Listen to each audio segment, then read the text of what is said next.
Big boss Marathi season 6चा आजचा जो कॅप्टन्सीचा task आहे तो झाला. आणि कोण झालं कॅप्टन? घरामध्ये कोणाला बिग बॉसकडून सपोर्ट केला जातोय? बिग बॉसचं कोण कोण फेवरेट झालंय? आणि घरातल्याचं सगळ्यात जास्त फेवरेट कोण आहे? घरामध्ये सध्या काय सिच्युएशन चालू आहे? गेम कोणाचा चांगला आहे, कोणाचा वाईट आहे, हे आपण या व्हिडिओमध्ये आजच्या एपिसोडच्या रिव्ह्यूमध्ये आपण डिस्कस करणार आहोत. पहिला तर आजचा जो एपिसोड आहे तो थोडासा बोरिंग वाटला, कारण मसाला वगैरे अशा सगळ्या गोष्टी आजच्या एपिसोडमध्ये नव्हत्या.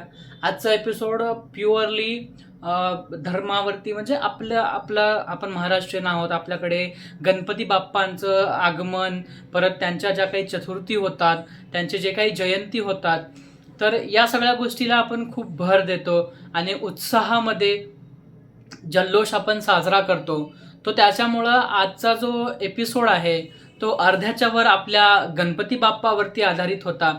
आणि गणपती बाप्पाची एक छान मूर्ती राकेश बापटनी तयार केली होती आणि आरतीसुद्धा झाली, घरातल्यांचा डान्ससुद्धा झाला. आणि म्हणजे एकंदरीत वातावरण जे होतं ते आजच्या एपिसोडमध्ये घराचं वातावरण जे होतं ते चांगलं होतं. पण आपण काही गोष्टीवरती डिस्कस करणार आहोत या एपिसोडमध्ये, आपल्या एपिसोडमध्ये. पहिलं तर हे की आपल्या एपिसोडची सुरुवात जी होते ती प्रभूच्या एका गाण्याने सुरुवात होते, जे मराठी गाणे असतात. तर त्या गाण्याने प्रभूची सुरुवात, म्हणजे आपल्या एपिसोडची सुरुवात होते. मग त्याच्यानंतर कॅप्टन्सी टास्क दिला जातो घरच्यांना मस्का लावण्याचा. म्हणजे बिग बॉस म्हणतात की तुम्ही कॅप्टन्सी टास्क जवळ आले की एकमेकाला मस्का लावता. मीच तुम्हाला समोरून संधी देतोय मस्का लावायची. रेड कलर आणि ब्ल्यू कलरचे जाम असतात, म्हणजे सॉसेस असतात, जे प्रतिकात्मक असतात. तर ते सॉसेस जे आहेत ते कंटेस्टंटला ते ज्यांना सपोर्ट करतायत तर त्यांच्या रंगाचा सॉस लावून तो ब्रेड एका ट्रेमध्ये बंद करायचा असतो. आणि ज्यावेळेस बिग बॉस सांगतील तर त्यावेळेस ते सांगायचं असतं. आणि त्याच्यानंतर ह्या दोघांना गेस करायचं असते की कुठले 2-2 सदस्य आहेत ज्यांनी अपोजिट टीमचं नाव घेतलं असेल म्हणून. मग आयुष संजीवला जे आहे ते बिग बॉस रेड कलर देतात, रोशनला निळा कलर देतात. तर मग टास्कच्या दरम्यान असं होतं की राकेश बापट म्हणतात की बिग बॉस वरून अनाऊन्स करतात, राकेश बापट खेळामध्ये सामील व्हा, ते ब्रेड गळ्यामध्ये घाला. पण राकेश बापट बोलतात की नाही, मी नाही घालणार, कारण बिग बॉस माझ्या टीमने मला सपोर्ट नाही केला तर मी का त्यांना सपोर्ट करू, आणि मला कॅप्टन्सी टास्कमधून बाहेर काढण्यात आलं, मी काही काम करत नाही असं म्हणून, तर मी का हे करू. मग बिग बॉस नंतर सांगतात की तुम्ही आमच्यासाठी खेळत नाही, तुम्ही प्रेक्षकासाठी खेळता. मग राकेश बापट यांना लक्षात येतं की आपण प्रेक्षकांसाठी खेळतोय, म्हणून ते लगेच तयार होतात आणि बिग बॉसला सुद्धा बोलतात की बिग बॉस, मी तुमच्यासाठी आणि प्रेक्षकांच्या प्रेमासाठी मी खेळतोय म्हणून. मग त्याच्यानंतर पहिली जी टीम बोलवण्यात येते ती असते सचिन, तन्वी, प्राजक्ता, प्रभू आणि करण. ऑब्वियस रिझन आहे, करण, प्राजक्ता, तन्वी हे दोघं जे आहेत, करण, प्राजक्ता, तन्वी हे तिघं आयुषला वोट करतात आणि प्रभू आणि सचिन रोशनला वोट करतात. मग सगळे गेसिंग वगैरे होतं, तन्वीचा तो उरतो. इकडं राकेश बापट बोलतात की बिग बॉस, मी कोणालाच वोट देणार नाही, कारण दोघंही मला अपात्र वाटतात कॅप्टनशिपच्या कंटेंडरसाठी, त्याच्यामुळं मी कोणालाही वोट देत नाही. दुसऱ्या फेरीमध्ये सागर कारंडे, सागर कारंडे, काहीचं नाव राधा, परत राधानंतर रुचिताच्या नंतर दिव्या असे सगळे 5 कंटेस्टंट तिथे असतात. ते रोशनला आणि आयुषला प्रश्न विचारतात की आम्ही तुला कॅप्टन का बनवायला पाहिजे, तुम्हाला कॅप्टन का बनवलं पाहिजे, एक रिझन सांगा. रोशन सुद्धा तिथं म्हणजे डिबेट करतो सागर कारंडे सोबत. सागर कारंडे सुद्धा रोशनला सांगतात की अशा, म्हणजे तुम्ही, मला वाटतं तुमचा मुद्दा मला पटला, पण तू ज्या पद्धतीने घरामध्ये खेळशील तर तिथे वाद होऊ शकतात आणि तू टोळीच तुला सांगेल तेच तू टोळीचं ऐकशील. इकडे राधा आणि दीपालीच्या मध्ये वाचतं, कारण राधा बोलते की राधा म्हणते की मी आत्तापर्यंत डिसरिस्पेक्ट कोणाचाच केला नाही, आमच्या टोळीने सुद्धा सिनियरचा डिसरिस्पेक्ट केला नाही, सिनियरला सिनियरच मानले, त्यांना रिस्पेक्ट दिलाय. मग त्याच्यावरती काय म्हणतात, दीपाली सय्यद भडकते, बोलते वरून जोरजोरात. मग राधा खालून चिरकत असते की माझी बारी आहे ना, मला बोलू द्या. तुमच्या बारीमध्ये मी बोलले का? नाही ना बोलले, मग माझ्या बारीला मला बोलू द्या, असं तिथं चालू होतं.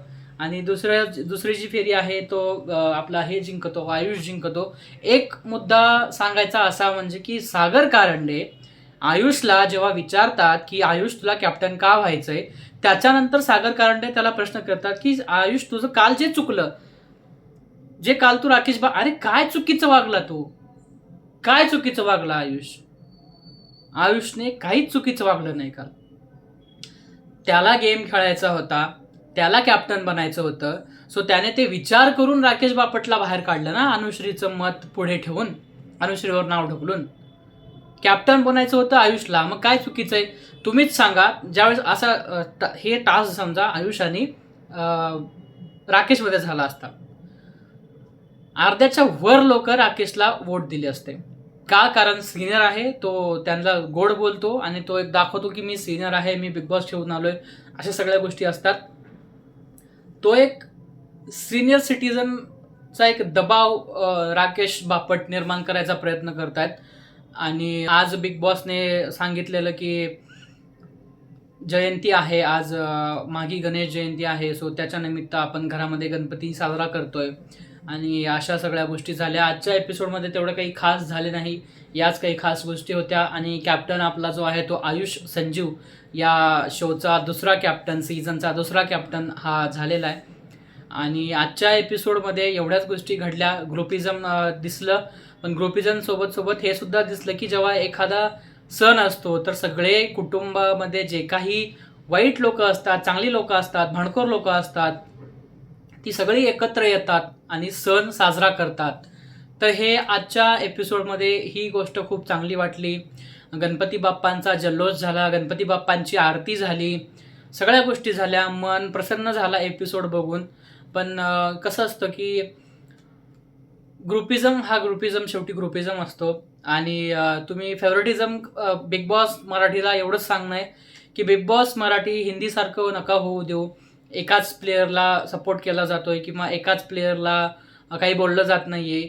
मला अशी अपेक्षा आहे की भाऊच्या धक्क्यावरती भाऊ राकेश बापटजींचा मुद्दा मांडतील की ते बिग बॉसचं ना ऐकता झोपले, परत ते ह्या टास्कमध्ये कसं चुकीचं होते हे कुठंतरी हायलाईट करावं, असं माझं पर्सनली मत आहे. भाऊंनी लेट्स सी, आता उद्याचा भाऊचा धक्का आहे आपला, तर भाऊच्या धक्क्यामध्ये कुठल्या गोष्टी होतात. आणि इकडं क्लिअर कट दिसतंय की विशाल आणि विशालची टीम जी आहे ती एकमेकाला घेऊन चालणारी आहे, हे क्लिअर कट दिसतंय. त्यांच्यात किती जरी भांडणं झाली, किती जरी काही झाले, तर ते टीम एकमेकाची साथ कधीच नाही सोडणार. पण ऑपोजिट इकडं काल असं दिसलं की तुमच्याच टीममधला आयुष कॅप्टनशिप जिंकला आणि कॅप्टनशिपचा कंटेंडर होता. फक्त राकेश बापट गेमच्या बाहेर झाला म्हणून सगळ्यांनी आयुषच्या विरोधामध्ये काल आंदोलन चालू केलं. आयुष तुझं चुकलं, हे तू चुकीचं केलं, हे तू करायला पाहिजे नव्हतं. या सगळ्या गोष्टी आयुषसोबत काल घडल्या आणि आज पण थोड्याशा घडल्या. आणि आयुषचं मला पटलं नाही. आयुष पाया का पडला राकेश बापटचा, ते चुकीचं होतं.